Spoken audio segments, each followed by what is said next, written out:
ఏమి సేయగవచ్చు నీశ్వరాధీనంబు ఉపోద్ఘాతం సర్వం దైవేచ్ఛ ప్రకారమే జరుగుతుందని తెలిసిన మానవుడు తన అహంకారం మరియు అజ్ఞానం వల్ల సంసార ఊబిలో చిక్కుకుపోతున్నాడని అన్నమయ్య ఇక్కడ విశ్లేషించారు.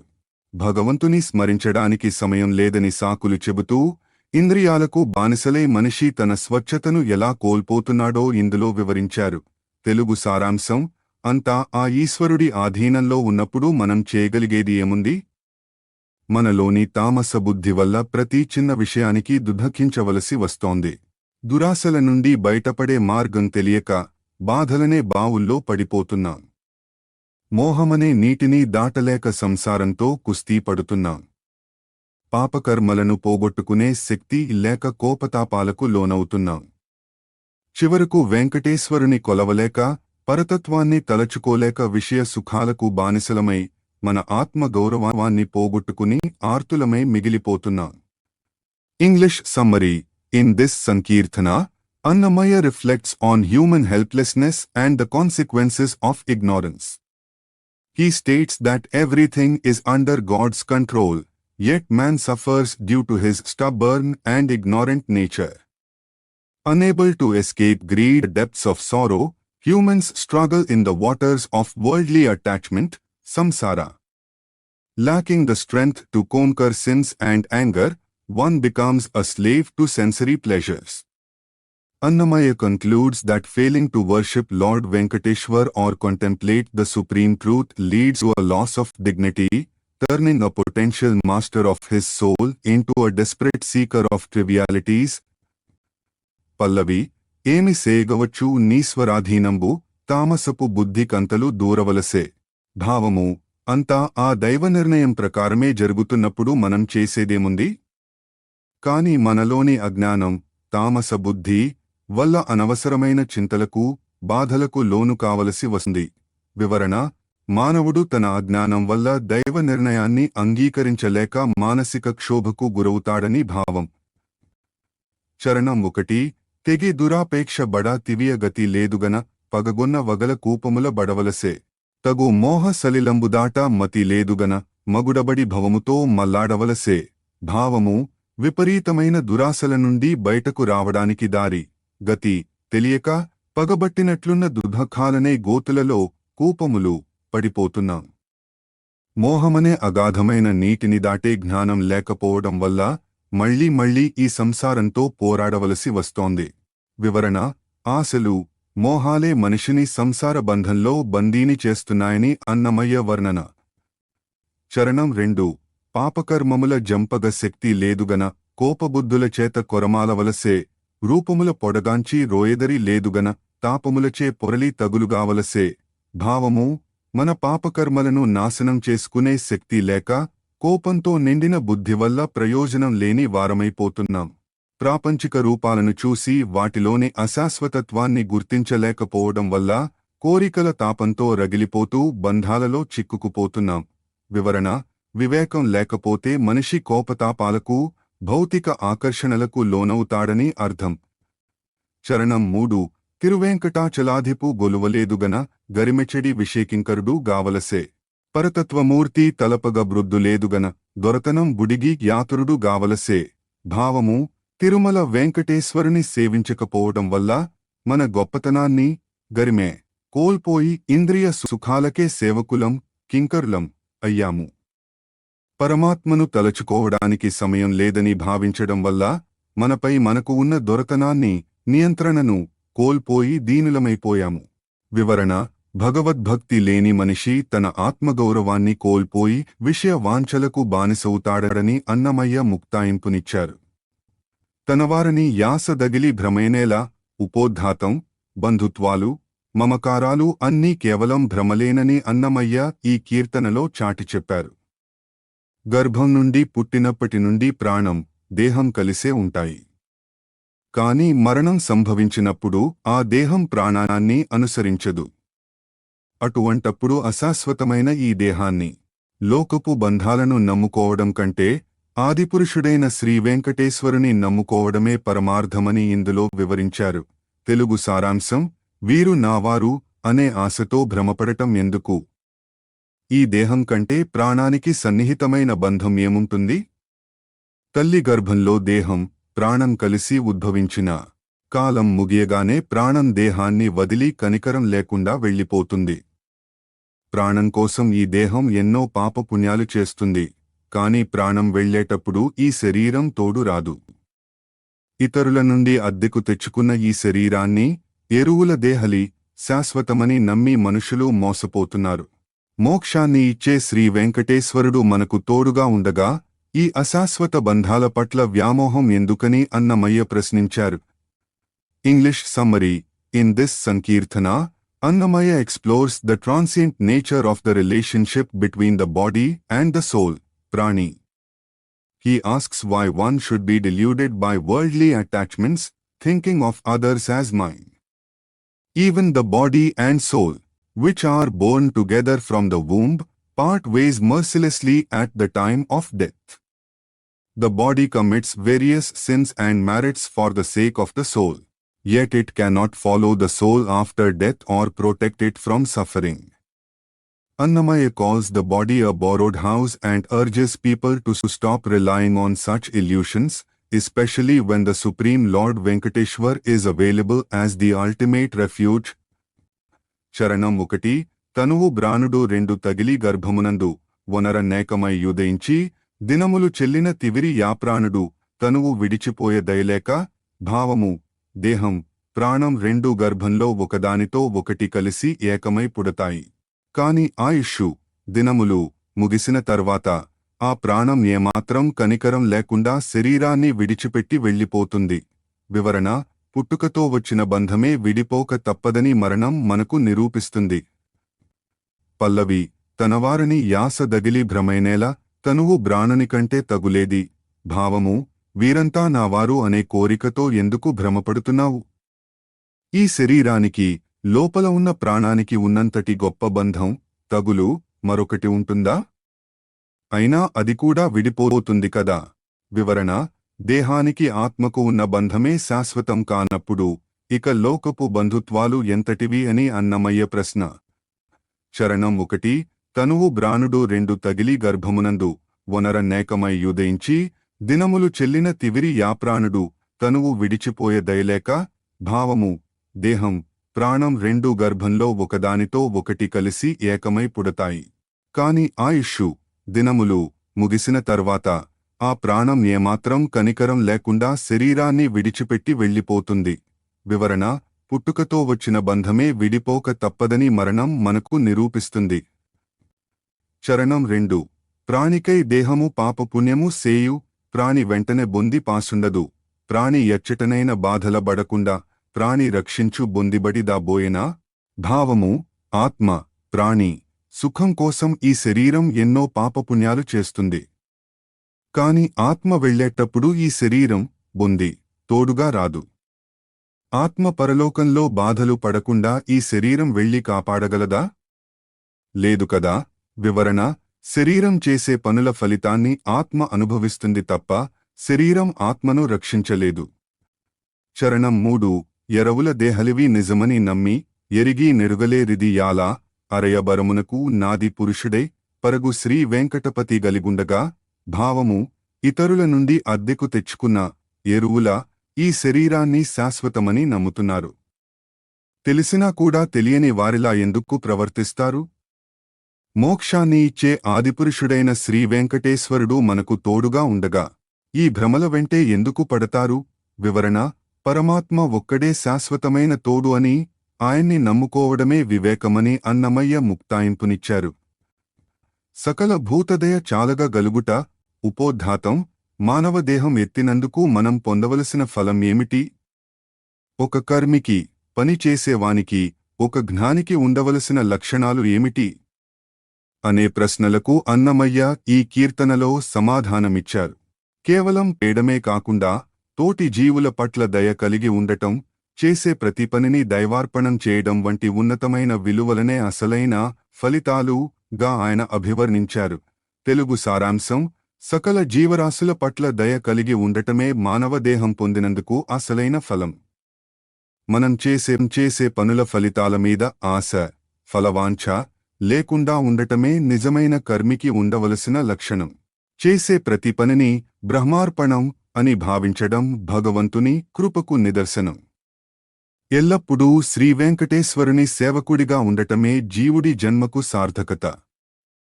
సుఖదుఃఖాలను సమానంగా స్వీకరించగలగడమే నిజమైన జ్ఞానానికి గుర్తు. English summary. In this sankirtana, Annamaya defines the true rewards of human existence, action, and wisdom. He asserts that having compassion for all living beings is the primary fruit of taking a human birth. Performing actions without attachment to their results is the mark of a true worker, karmi, while attributing all actions to God, Brahmapnam, is a sign of divine grace. He emphasizes that being a dedicated servant of Lord Venkateshwar is the ultimate fulfillment for a soul. Finally, he concludes that true enlightenment, vijnana, lies in maintaining equanimity through both joy and sorrow. Pallavi. Sakala bhutadaya chalaga galuguta prakatinchi deha sambhavamaina falamu, bhavamu, ee lokanloni samasta pranula, sakala bhutamula, పట్ల అమితమైన దయ కలిగి ఉండటమే మనం మానవ శరీరాన్ని ధరించినందుకు లభించిన పరమార్థం లేదా ఫలం. వివరణ. దయ లేని దేహం వ్యర్థమని, మానవత్వమే దైవత్వానికి తొలిమెట్టు అని అన్నమయ్య సందేశం. చరణం 1. తలకున్న ఫలవాంఛ తగులకుండగా జిత్త మలవరించుట కర్మియైన ఫలము, పలుకర్ మములలోన బ్రహ్మార్పణపు బుద్ధి గలుగుట హరికృప గలిగిన ఫలము. భావము. తాను చేసే పనుల వల్ల వచ్చే ఫలితాల మీద ఆశ, ఫలవాంఛ పెట్టుకోకుండా మనసును నియంత్రించుకోవడమే నిజమైన కర్మి, పని చేసేవాడు పొందే ఫలం. అలాగే మనం చేసే అనేక రకాల పనులను బ్రహ్మార్పణం, దేవుడికే అంకితం అని భావించే బుద్ధి కలగడమే శ్రీహరి కృప మనకు లభించిందని చెప్పడానికి నిదర్శనం. వివరణ. ఇది భగవద్గీతలోని నిష్కామ కర్మ సిద్ధాంతాన్ని గుర్తుచేస్తుంది. ఫలితం మీద ఆశ లేని పనే మనిషిని బంధాల నుండి విముక్తుడిని చేస్తుంది. చరణం 2. ఎప్పుడు తిరువేంకటేశు సేవకుడోట, తప్పక జీవుడు దానైన ఫలము, కప్పిన సౌఖ్యదు, కర్మములు సమముగా నొప్పుట విజ్ఞాన మొదవిన ఫలము. భావము. నిరంతరం శ్రీవేంకటేశ్వరుని సేవకుడిగా జీవించడమే ఒక జీవుడు తాననుకున్న లక్ష్యాన్ని చేరుకున్నందుకు దక్కిన ఫలితం. మనల్ని చుట్టుముట్టే సుఖదుఃఖాలను, వాటికి కారణమైన కర్మలను సమానంగా, సమత్వభావంతో స్వీకరించడమే మనకు నిజమైన జ్ఞానం, విజ్ఞానం సిద్ధించిందని చెప్పడానికి గుర్తు. వివరణ. భక్తిలో దాస్యం, జ్ఞానంలో సమత అనే రెండు ఉన్నత స్థితులను అన్నమయ్య ఇక్కడ వివరించారు. అన్నలంటా దమ్ములంటా ఆండ్లంటా బిడ్డలంటా ఉపోద్ఘాతం. లోకంలో మనం ప్రాణప్రదంగా భావించే అన్నదమ్ములు, భార్య, బిడ్డలు అసలు ఎవరు? అన్నమయ్య దృష్టిలో వీరంతా గత జన్మలో మనం తీసుకున్న అప్పులను ఈ జన్మలో వసూలు చేసుకోవడానికి వచ్చినవారు. ఈ వినూత్న కోణంలో సంసార బంధాల వెనుక ఉన్న కర్మ సిద్ధాంతాన్ని ఆయన అద్భుతంగా విశ్లేషించారు. తెలుగు సారాంశం. అన్నదమ్ములు, భార్యాబిడ్డలు అని పిలవబడే వీరంతా గతంలో మనం చేసిన అప్పుల కోసం వచ్చిన వారే. అప్పు తీర్చలేక మనం దాక్కుంటున్నా వీరు వదలకుండా వెంటాడి వసూలు చేసుకుంటారు. ఈ దేహంలోకి చొరబడి మనం చేయరాని పనులు చేసేలా చేసి మన కర్మ పత్రాలను, రుణాలను క్లియర్ చేసేవారు వీరు. చివరికి శ్రీవేంకటేశ్వరుని శరణు వేడి ఈ అప్పుల వారి నుండి తప్పించుకుని ఆ స్వామిని చేరిన వారే అసలైన విజేతలు. English summary. In this sankirtana, Annamaya presents a stark view of family relationships, comparing kin, brothers, wives, and children to creditors, debt collectors, from previous births. He suggests that these bonds are formed to settle karmic debts. Just as creditors pursue a debtor, these relatives bind us to worldly duties and suffering to recover what is owed. Annamaya concludes that only those who discharge these debts by surrendering to Lord Venkateshwar and detaching from these creditors are the true victors in the cycle of life. Pallavi. అన్నలంటా దమ్ములంటా ఆండ్లంటా బిడ్డలంటా వన్నెల నప్పులు గొన్నవారువో వీరు. భావము. అన్నదమ్ములు, భార్యలు, పిల్లలు అని పిలవబడే వీరంతా ఎవరో కాదు. రకరకాల రూపాల్లో మన దగ్గర అప్పులు వసూలు చేయడానికి వచ్చిన వారే. వివరణ: సంసార బంధాలన్నీ రుణానుబంధాలే అని అన్నమయ్య స్పష్టం చేశారు. చరణం 1. తెగనీక అప్పులెల్లా తీసి వారు తగిలిన బెట్టలేక దాగి వెగటున బారిపోగా వెంట పెక్కు పగల నప్పులు గొన్నవారువో వీరు. భావము: గతంలో చేసిన అప్పులను తీర్చలేక వారు ఎదురైనప్పుడు ముఖం చాటేసి దాక్కున్నా వారు వదలకుండా మనల్ని వెంటాడుతూనే ఉంటారు. ఎన్నో రకాల పగలతో, కోపాలతో అప్పులు వసూలు చేయడానికి వీరంతా మన చుట్టూ బంధువులుగా చేరారు. వివరణ: కర్మ ఫలితం నుండి తప్పించుకోవడం అసాధ్యమని, అది బంధువుల రూపంలో మనల్ని బాధిస్తుందని భావం. చరణం 2.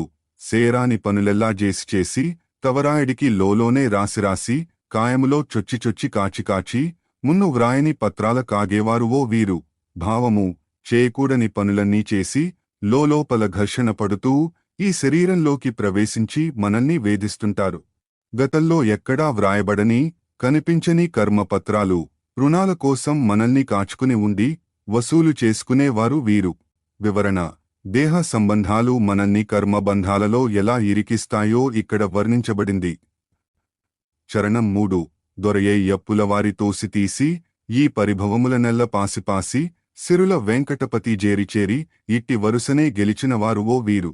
భావము: ఆత్మజ్ఞానం కలిగిన దొర లాగా మారి ఈ అప్పుల వారిని, సంసార బంధాలను పక్కకు నెట్టేసి ఈ అవమానాల నుండి, ఇబ్బందుల నుండి విముక్తి పొంది ఐశ్వర్య ప్రదాత అయిన శ్రీ వెంకటేశ్వరుని ఎవరైతే చేరుకుంటారో అటువంటి వారు మాత్రమే ఈ జీవిత పోరాటంలో గెలిచినవారు. వివరణ: భగవంతుని శరణాగతి ద్వారానే అప్పుల వారనే సంసార బంధాల నుండి విముక్తి లభిస్తుందని అన్నమయ్య ముక్తాయింపునిచ్చారు. ఏది కడ దీనికేది మొదలు? ఉపోద్ఘాతం: ఈ కీర్తన మానవ జన్మలోని అశాశ్వతత్వాన్ని, అంతం లేని సంసార చక్రంలోని ఇబ్బందులను ప్రశ్నిస్తుంది. మన హృదయమే మనల్ని మోసం చేసే దొంగ అని, మన ఆలోచనలే మనల్ని మాయలో పడేస్తాయని అన్నమయ్య వాపోయారు. ఈ కర్మ బంధాల నుండి విముక్తి పొంది శ్రీ వెంకటేశ్వరుని దర్శనం ఎప్పుడు లభిస్తుందో అనే ఒక పరమ భక్తుడి ఆవేదనను ఈ కీర్తన ప్రతిబింబిస్తుంది. తెలుగు సారాంశం: ఈ సంసారానికి మొదలు ఏది? చివర ఏది? వట్టి వేదనలే మిగిల్చే ఈ బతుకు నుండి విడుదల ఎప్పుడు? మన హృదయమే దొంగలా మారి మనల్ని తప్పుదోవ పట్టిస్తుంటే కర్మలను దాటడం ఎలా? మన ఆలోచనలే మనల్ని వేధిస్తుంటే ఆపదలు తొలగేది ఎప్పుడు? మమకారం అనే భూతం మనల్ని ఆవహించి బుద్ధిని చెడగొడుతుంటే వెంకటేశ్వరుని చేరుకునేది ఎప్పుడు? ఈ జన్మల నుండి విముక్తి లభించే కాలం ఎప్పుడు వస్తుంది అని అన్నమయ్య ఆర్తితో ప్రశ్నిస్తున్నారు. English summary: In this concluding Sankirtana, Annamaya questions the beginning and end of the cyclic existence, samsara. He expresses deep anguish over the never-ending struggles of life. He describes the human heart as a thief that traps the soul and thoughts as destiny's tools that lead to confusion. He laments that as long as attachment, mamta, haunts the intellect like a ghost, it is impossible to realize the truth. Annamaya yearns for the moment when he can finally transcend these karmic bonds and behold Lord Venkateshwar in this infinite cycle of births. Pallavi: ఏది కడ దీనికేది మొదలు? వట్టి వేదనలు తన్ను విడుచు తెన్నడు. భావము: ఈ సంసారానికి ఆది ఎక్కడ? అంతం ఎక్కడ? అసలు ఏదీ తెలియడం లేదు.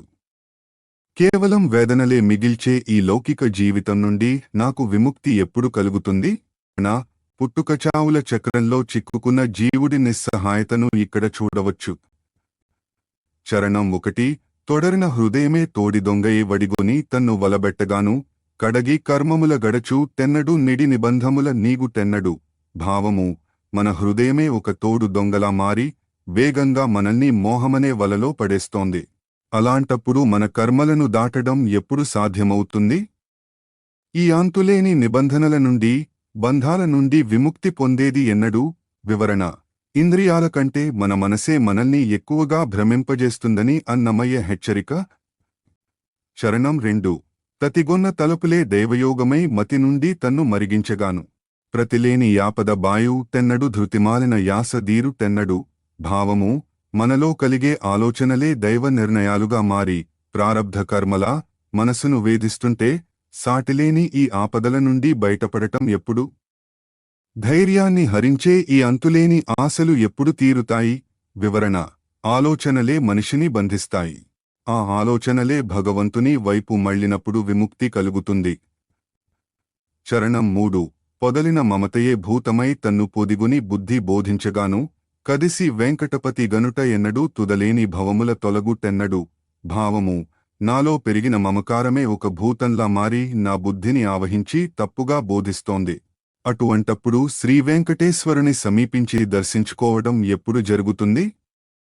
ఈ అంతులేని సంసార బంధాల నుండి నేను ఎప్పుడు బయటపడతాను? వివరణ: మమకారాన్ని వదిలితేనే మాధవుడి దర్శనం లభిస్తుందని అన్నమయ్య ఈ కీర్తనను ముగించారు.